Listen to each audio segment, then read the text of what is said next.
اگر ہم دیکھیں جو صورتحال ہم نے دیکھا، چرچوں پر حملے ہوئے، کرسچن کی بڑی بڑی بستیاں جو ہیں ان کو جلا دیا گیا. اسی طرح اگر ہم دیکھیں ہندوؤں کی کم سن معصوم بچیوں کو جو ہے اٹھوا کر اغوا کر کے وہ پھر آتی ہیں ان کی ویڈیو کی، انہوں نے اسلام قبول کیا. یہی چیز، یہی روایت اگر ہم ہندوستان میں کسی مسلمان معصوم بچی کے ساتھ ہوتا ہے تب یہاں پہ فتوے بھی لگتے ہیں، لوگ غصے میں بھی، ریلیاں بھی نکلتے تھے. لیکن ان بچوں کو یہ جو مائنورٹی جو لفظ یا اقلیت کا جو لفظ استعمال جو نہیں ہونا چاہیے تھا، یہ جو غیر مسلم ہے، ان کے پاس تو آپشن تھا لیکن اس سرزمین کو انہوں نے چنا. پھر ان کے لیے کیوں یہ لوگ کھڑے نہیں ہوتے اپنے بچے سمجھ کر؟ کیٹاگوریکلی میں آپ کی جتنی بھی یہ باتیں ہیں ان کے ساتھ ایگری کرتا ہوں کہ یہ سب کچھ ظلم پہ ہو رہا ہے، اور اس صورتحال کے اندر میں ان تمام معاملات میں سیکولرز کے ساتھ کھڑا ہوں. میں اسلامک سیکولرزم میں بلیو کرتا ہوں، جس میں تمام باقی مذہب کے لوگوں کو بھی گیون سرکمسٹانسز کے اندر آزادی ہے. آپ دیکھیں اللہ تعالیٰ نے قرآن حکیم میں فرمایا سورۃ المائدہ کی آیت نمبر 32 میں کہ جس نے ایک جان کو ناحق قتل کیا سوائے 2 ایکسیپشنز کے، یا قتل کے بدلے قتل ہو رہا ہوگا وہ بھی جوڈیشری کے تھرو، یا فساد فی الارض کرنے والے لوگ وہ بھی جوڈیشری کے تھرو. یہ 2 استثناء ہیں. ان کے سوا اگر کسی نے ایک جان کو بھی ناحق قتل کیا، مسلمان یا نان مسلم کی بات نہیں ہو رہی، ایک جان کو بھی، گویا اس نے پوری انسانیت کا قتل کیا. اور جس نے ایک جان کو بچایا گویا اس نے پوری انسانیت کو بچا لیا. یہ تو ہے یونیورسل ٹروتھ سورۃ المائدہ سورۃ نمبر 5 کی آیت نمبر 32 کے اندر. پھر صحیح بخاری میں حدیث ہے کہ جو کوئی نان مسلم کسی مسلم کنٹری میں ٹیکس پے کر کے رہ رہا تھا اور اسے کسی مسلمان نے ناحق قتل کر دیا تو وہ جنت کی خوشبو بھی نہیں پائے گا، حالانکہ جنت کی خوشبو 40 سال کی مسافت سے آ رہی ہوگی. اور یہ کوئی کمزور حدیث نہیں ہے، بخاری شریف کی حدیث ہے کہ نبی علیہ السلام نے فرمایا کہ غیر مسلم کو ناحق قتل کرنے والا، ٹیکس پیئر کو، جس کا ذمہ ریاست نے اٹھایا ہوا تھا، کوئی قتل کرے گا تو وہ جنت میں تو جانا دور کی بات، خوشبو بھی نہیں پائے گا. اب یہ وہ تعلیمات ہیں جو موجود ہیں. باقی اگر اس طرح کے تمام مسئلوں کو آپ ڈیپ کریں تو پھر وہی فیکٹر آئے گا جو ہماری پولیٹیکل کمزوریاں ہیں. یہاں پہ اسٹیبلشمنٹ اپنے مقاصد کے لیے مذہبی جماعتوں کو یوز کرتی ہے، پھر وہ ان کا کام بھی کرتے ہیں اور اپنی مرضی کا کام بھی کرتے ہیں. پھر وہ صرف ان کے بلانے کے اوپر دھرنا دینے نہیں آتے، جب ان کو اپنے دھرنوں کی ضرورت ہوتی ہے وہ بن بلائے مہمان بن کے آ جاتے ہیں. ٹھیک ہے، بالکل خان صاحب کے دور میں آ گئے نا. یہ لوگ سمجھے تھے کہ 2017 میں ہم نے بلایا تو آپ اگلی دفعہ بھی ہماری مرضی سے آئیں گے. نہیں، وہ تو اپنی مرضی سے آ جاتے ہیں، وہ آگے. تو یہ والے سارے معاملات ہوتے ہیں جس کو ہم کنڈیم کرتے ہیں. علماء بھی کبھی اس طرح کی جبری شادیوں کو انڈورس نہیں کرتے. اس طرح کا تو دین ہے ہی نہیں ہے. قرآن میں واضح ہے لا اکراہ فی الدین قد تبین الرشد من الغی. دین گن پوائنٹ پہ آپ کسی کو قبول نہیں کروا سکتے. دین میں کوئی جبر نہیں ہے. اللہ تعالیٰ نے ہدایت کو گمراہی سے الگ کر دیا ہے. جس کی مرضی ہے وہ راستہ اختیار کرے. دعوت دے سکتے ہیں. دعوت میں تو میں اتنی فریڈم رکھتا ہوں کہ میں مسلمانوں میں بھی تمام مکاتب فکر کے لوگ، ایون نان مسلمز کو بھی میں سمجھتا ہوں کہ اگر وہ اپنی بات رکھنا چاہتے ہیں تو رکھے. آزادی ہونی چاہیے، ہر کوئی اپنی بات سامنے رکھے. کیا مسلمان یورپ اور امریکہ میں دعوت نہیں دے رہے ان کو؟ ان کے چرچز کے باہر سٹالز مسلمانوں نے لگائے ہوتے ہیں. یورپ اور امریکہ میں کبھی نہیں انہوں نے روکا. میں سمجھتا ہوں کہ اگر ہم سمجھتے ہیں کہ یہ ایکسیپٹنس جو ان میں ہے غیر مسلموں میں، آپ نہیں سمجھتے کہ مسلمانوں میں بالکل ہونی چاہیے؟ میں تو اس کے اوپر عامل ہوں. میرے خلاف جن لوگوں نے کفر کے فتوے نکالے نا، انہوں نے آ کے نیچے بروشرز تقسیم کیے. میں نے خود دعوت دی کہ آپ تقسیم کریں. میں کانفیڈنٹ ہوں کہ آپ کے اس پروپیگنڈے سے مجھے تو فرق نہیں پڑے گا. اگر میں سچائی کے لیے کھڑا ہوں تو میں علمی طور پہ آپ کا مقابلہ کروں گا.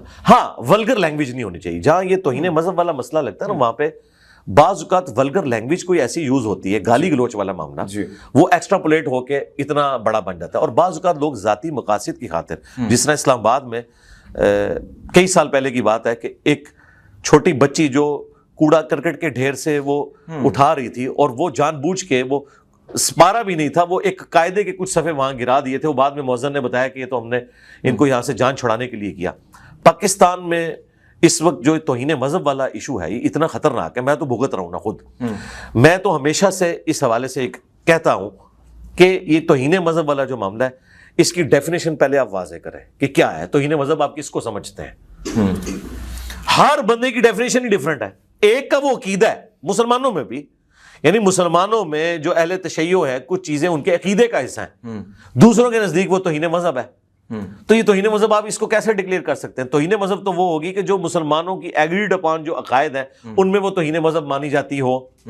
مقدسات کا احترام کرنا وہ اپنی جگہ ہے، لیکن جس عقیدے کو ایک فرقہ مانے ہوئے ہے دوسرا اسے توہین مذہب ہی سمجھتا ہے، یہ والے معاملات تو نہیں. پھر نان مسلمز کے کیس میں بھی آپ دیکھنے کی ضرورت ہے. ہمارے نزدیک تو جو جیزس کرائسٹ کو خدا کا بیٹا کہتا ہے یعنی کہ کیتھولک، اور جو اس کو خدا سمجھتے ہیں یعنی کہ پروٹیسٹنٹ، ہمارے نزدیک تو وہ بھی توہین مذہب کے مرتکب ہو رہے ہیں. وہ جیزس کرائسٹ کی بھی توہین کر رہے ہیں، اللہ کی بھی. تو کیا آپ ان کو کاٹ دیں گے؟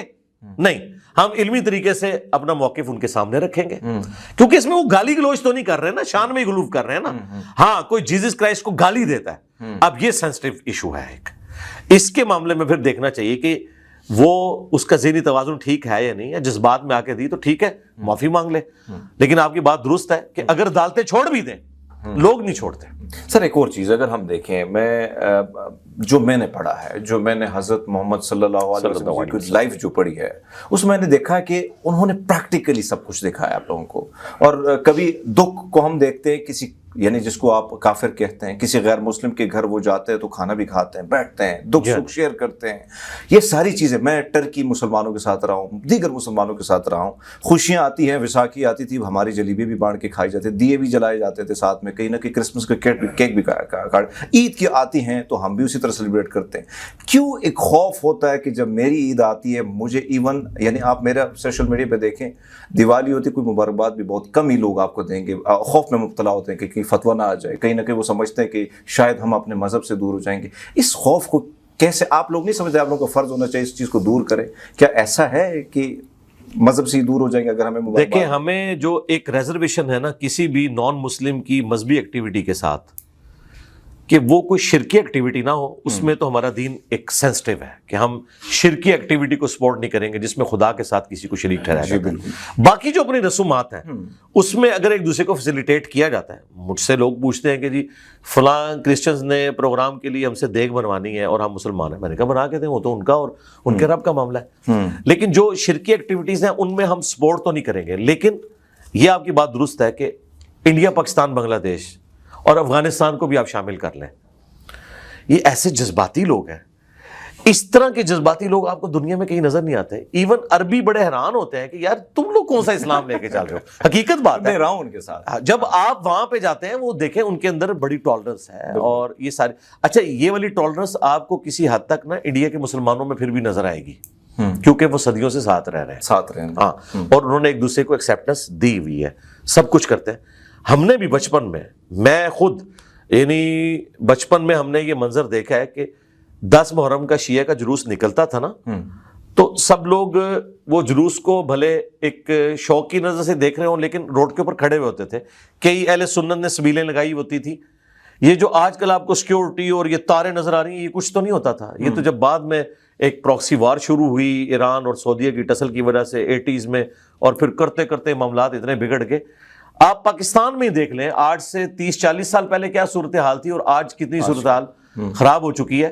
یہ یعنی 80s سے لے کے بعد میں جو کچھ پاکستان کی پالیسیز تھی نا، انہوں نے یہ سارے کے سارے دن دکھائے ہیں اور ان مذہبی جماعتوں کو اتنا مضبوط کیا ہے کہ ان کے ہاتھ میں چلا گیا اسلحہ. نان اسٹیٹ ایکٹر کی جب آپ ٹریننگ کریں گے، اور آج آپ کہہ رہے ہیں FATF کی وجہ سے کہ ہم نے ضرب عضب بھی کرنا ہے، رد الفساد بھی کرنا ہے. بھائی وہ تو ادھر ہی ہے جدھر آپ نے ان کو چھوڑا تھا، ان کا تو قبلہ وہیں پہ ہے. آپ نے اپنا قبلہ بدل لیا ہے، یعنی کہ ہماری نظر میں ٹھیک کر لیا ہے. لیکن جن کا آپ نے خراب کیا ہوا تھا وہ تو اب ماننے کے لیے تیار نہیں ہے. ہاں، تو وہ دیکھ لیں پھر.